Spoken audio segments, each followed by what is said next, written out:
Well, hello there. And after what seems like a very, very long time, because it has been a very, very long time, we are back with one of these little video things. Now, before starting, a couple of things. Firstly, a huge thank you to everyone who has stayed subscribed to this little channel. My reasons for not posting are simple. My health, for starters, isn't great, with chronic pain and fatigue being the very worst symptoms. And having an established photography channel, I figured I had to put most of my energy into that, really. Secondly, viewers of that channel during the meanwhilest, that's my channel and my blog, and there's a link down below, will know that our border terrier Dexter, who was 11 in January, now has a new playmate, Douglas. He's another border terrier, and they get on pretty well most of the time, anyway. And thirdly, nobody expects the Spanish Inquisition. Our chief weapon is surprise. Surprise and fear. Fear and surprise are two weapons. Our fear and surprise and ruthless efficiency are three weapons. I've got some new listening equipment, a gorgeous Marantz Cinema 70 receiver. It's lovely, both to look at and sonically. It has that lovely trademark Marantz warm sound, really well suited to listening to vinyl. I could then have done without my USB audio interface then breaking, but break it did, necessitating its replacement with this little beauty. So at the moment, I'm taking a summer break from my other channel and from spending money, and as a result, have a bit of time to concentrate on this channel for a while. And what I'm going to try and do is make as many videos as possible in the next month or so, and then schedule them for release throughout the next couple of months. That's the plan anyway, but whether it actually happens or not depends very much on how I feel and how my health keeps up. I really do. I have to put that first these days, though. There'll be no videos at all, either making them or watching them. Anyway, for this comeback video of sorts, I figured I might try to start my own little thread. My first ever thread. How exciting. And what I've done is pick 5 artists in my collection with long gaps between consecutive album releases. Now, in most cases, I may not have both albums either side of the gap, but I have one of them. And so in ascending order of the length of the gap between the releases, here are those artists and albums. Now, the shortest gap to start with then, and it's between two simply remarkable, really, Kate Bush albums, 2005's Ariel, and then the 6 years later, 50 Words for Snow. Now, following her singles charting career, Kate, who has never really been all that commercial an artist, and more progressive than pop, I've always thought. She concentrated more on creating these sonic soundscapes with longer, more conceptual, almost symphonic offerings, really. And when you do this sort of thing, it stands to reason that the gap between albums will grow as each new release is crafted to perfection.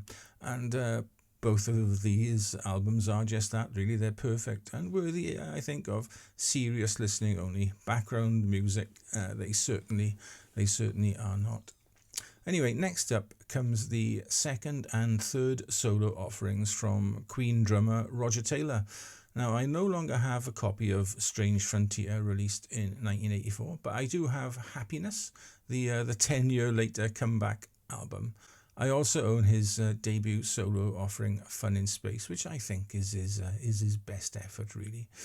It's really strange how so much is made of Freddie Mercury going off to concentrate on his solo projects, nearly splitting the band up in the process, if you believe the famous film.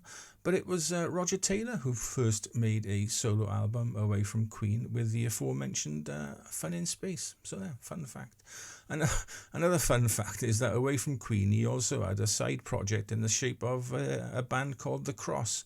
So clearly, Roger likes being a busy boy.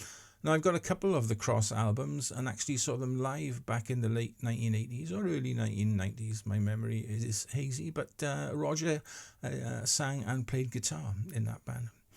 Another 10-year hiatus next then, with the release of Uriah Heep's Wake the Sleeper in 1998, following not so hot on the heels of its 1988 released predecessor, Sonic Origami. It's a real surprise inclusion when you think that Heep released an album seemingly every week for the first few years of their existence.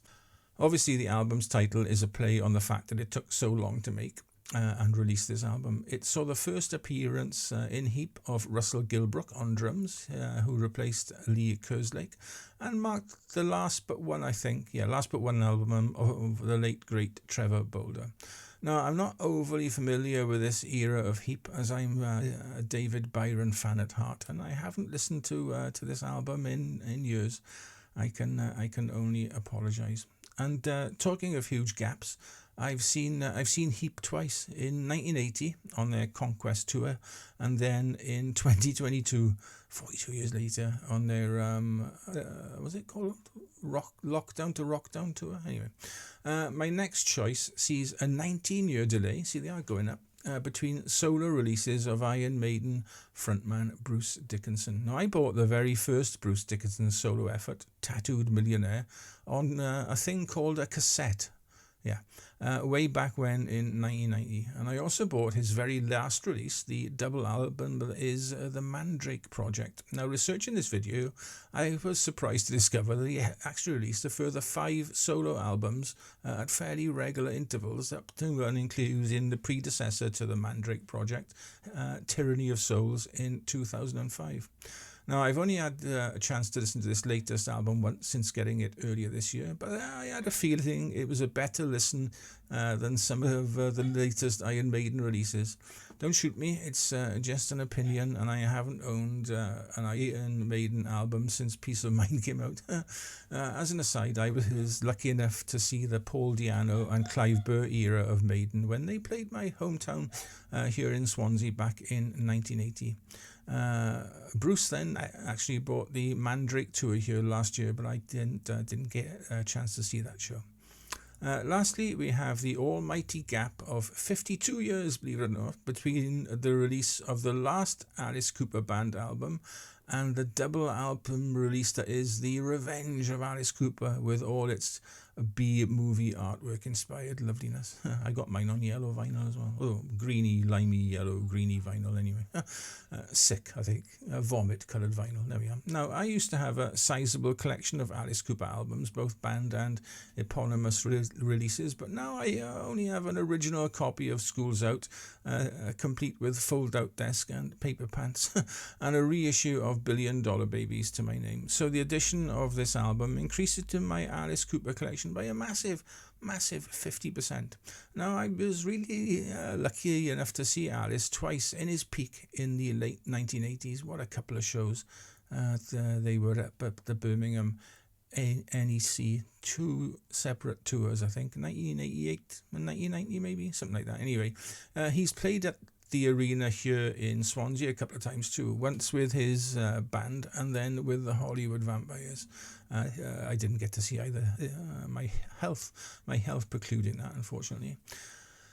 I've got one other long gap, but it's more of a wish and a hope that it will get filled, really, rather than an actual release, and that is the rumoured release this year of the follow-up to this record, Guns by Cardiacs, which came out in 1999.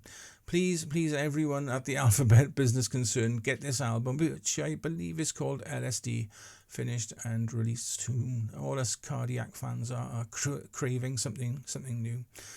Now, if you've enjoyed this video / thread and would like to take part in it, then the rules are simple. Firstly, pick an artist from your collection who has a long gap, so let's say at least 5 years between 2 album releases in their catalogue, and then choose studio albums only, and no greatest hits or best of compilation albums either.